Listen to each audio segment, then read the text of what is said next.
Well, welcome back to Indiana Sports Beat Radio, coming to you from the Golf Club at Eagle Point Studios Annex here in Evanston, Illinois. And you guys were making fun of my location a minute ago, so I changed it up for you. And I wish you could see how relaxed I am now, because this is a chase, Aaron. I'd rather you talk about how you tried to show us all up with your new spot and spilled coffee all over the lobby. Well, it was a mess because it was an almost full cup of coffee at the time. And not the first time this year that in moving dropped an entire cup of brand new. The last one I had to pay for, and it was a Starbucks. So that one really aggravated me to no end, because I had not hardly had a. Yeah. Oh no, I was at a hotel, so it was like 8 or 9. Makes it even better yet. Let's see. Last night, I'm sure you had a chance to watch the game last night. I did watch the game last night. I have so many thoughts on what happened. What a weird evening of IU basketball, starting when the rumors started floating on Twitter, which was. And again, people need to understand. Get off the rumors. It is not weed. Everybody thinks it's weed. It's not weed. If it was weed, they wouldn't have been dressed, like Bob said last night. That's an automatic three gamer, I'm pretty sure.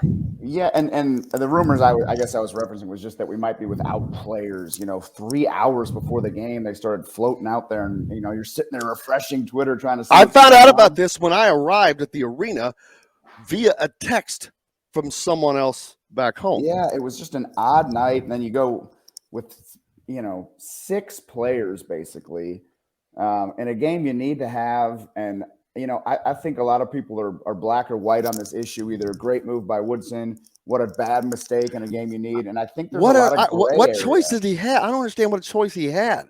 Unless they're going to be upfront about what happened, we don't know what choice he had. Well, all right, let's go with the fact that it was a simple curfew violation. Yeah. And on the road, that's usually dealt with immediately. And it was. Now, some people are going to say, well, he could have split the suspensions.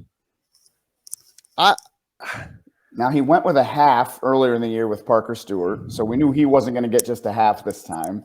But I don't know. That's 2 strikes too, by the way. Right, which one of my other thoughts, we don't need to go there right now, is, I think it was pretty clear Trey Galloway deserves a spot in the starting lineup. He plays pretty well with the group that could play. But I guarantee you, Rick Bozich is going to be banging that drum here. Well, he will. Him and I were talking last night, and I'll say this and then get back to my original point, and we can get back to Galloway. But I think a lot of people would say maybe that spot would be Miller Kopp's at this point. However, how do you bench Miller Kopp right now after Parker Stewart just served his 2nd suspension? So I think that's an interesting spot that you're in right now. And then I guess getting back to my other point, if you're going to be a person that says, great move, Mike Woodson, this is what needed to happen, you do not get to complain if this team falls 1 win short of the tournament here in a month.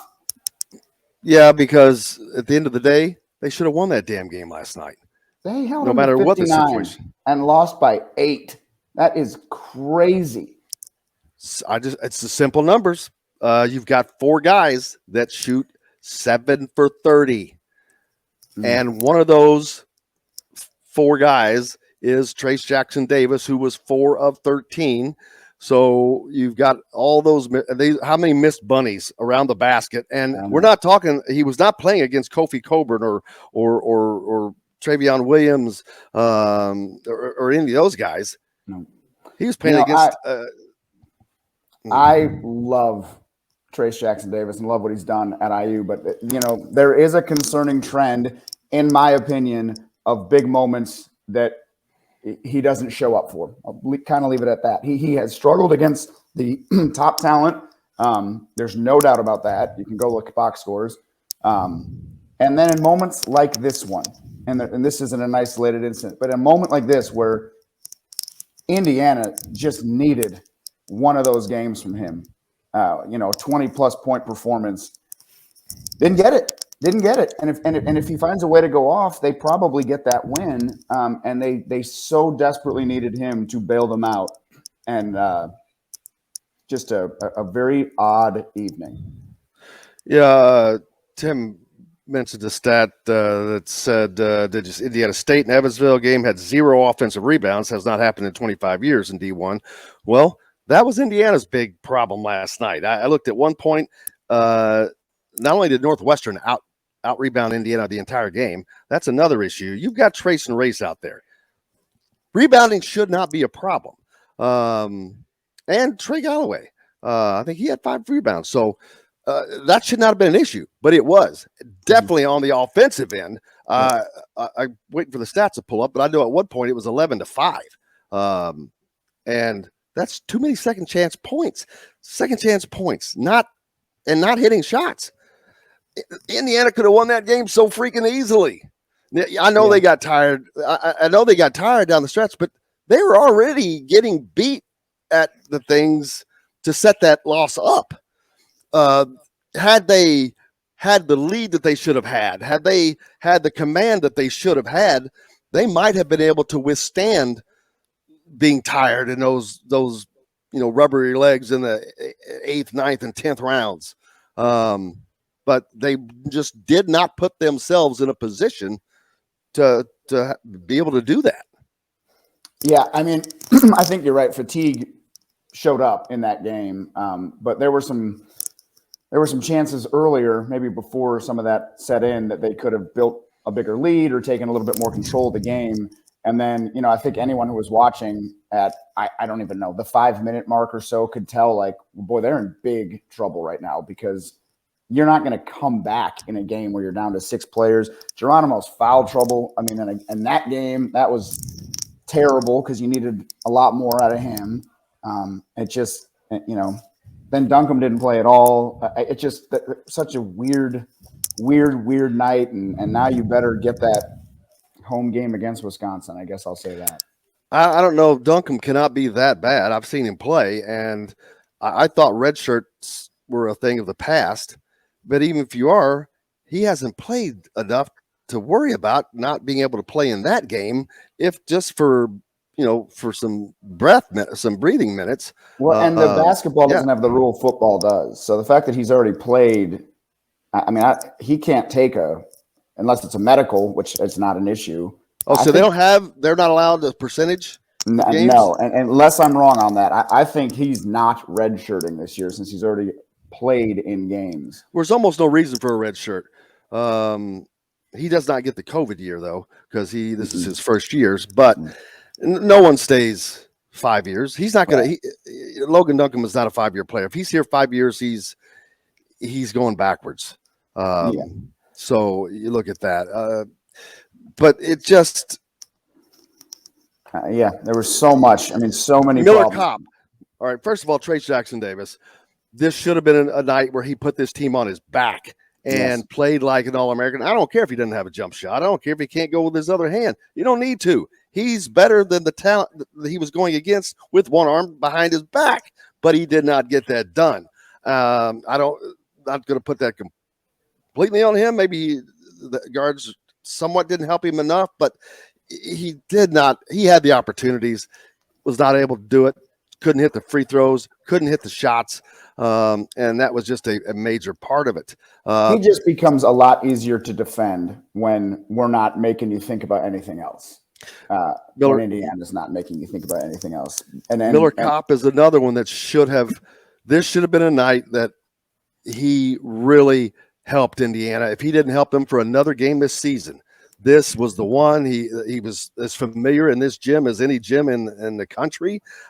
He had as many open threes last night.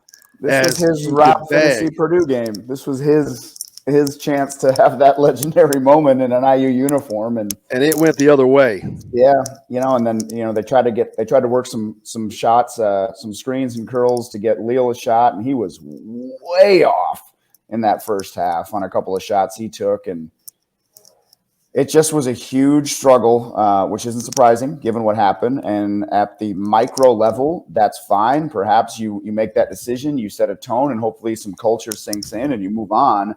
I just think, and I think a lot of this was written about last night or early this morning, that it's kind of a crossroads moment. How will this team respond to what happened last night in Evanston will ultimately define the season and define the decisions that were made by the players and the coaching staff. We got to wait and see what happens. They can absolutely use this as a catapult of growth. Whether it's by some of the suspended players, all the suspended players, I don't think that's going to be the case. You think of someone like Christian Lander, who did not need to hurt himself anymore with this because there's a reason he had not been playing prior to Rob Finney's injury. And I think immaturity is part of that. What an opportunity that would have been for him. Bam. Great. And he's not available. I mean, that's almost as disappointing as anything. Now, and again, I said it a minute ago, and I'll keep saying it with the caveat.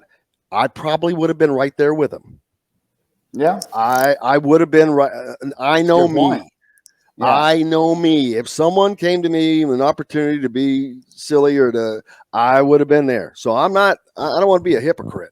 I'm not. I would have been in that boat probably. So I'm glad I'm not. But at the same time, I've talked about this too. You got Xavier Johnson, who's not. He's a senior man. He knows better, but it's his first year here. Does he not have is this just a transient passing through for him? You've got the younger guys, Tamar Bates, who came in, he's serious, but man, that one really disappoints me probably as much as all of them, even though he's young. I'll give him that, but that he takes his game serious, and that one's kind of disappointing to see him put himself in that position. I totally agree. I agree with those young guys. Absolutely, for sure. Xavier Johnson, you got to know a little bit better of what the rules are, and we're down a point guard. There's just so many disappointing factors. If I wanted to say one thing for Bates, I did notice him off the bench being a hype man during the game, and I only say that because he didn't sit and sulk. He knew his role was cheerleader with the suspension. And I do like seeing that energy in a situation where you could just, stay in your warm-ups at the end of the bench and bring nothing energy-wise. So at least Parker Stewart had zero energy during warm-ups. When stuff started breaking and we're like checking, I'm like, all right, I'm running around the arena and I'm like, all right, Parker Stewart is not playing. I knew I could tell that, and I took a picture and I just said, not sure of his availability tonight. We hadn't been told anything yet, but he never took his candies off, never took his script off. Actually barely got off of the bench area during warm-ups while everyone else was taking place. So I was under the assumption, I was like, man, it must just be him. But it turned out that it was obviously more than that. But it really makes you wonder, all right, these other guys are out there kind of going through where were you? And I know he's got, I have a soft spot for him. Yeah, but his rope is running short, though. Yeah, I agree. I do agree. And I would imagine, and he's not producing. He probably has longer leash than most, longer rope than most, given what he's been through, and he deserves that. So I do have a soft spot for him and what he's been through over the last year. But yeah, there's no doubt about it. This was strike two for him.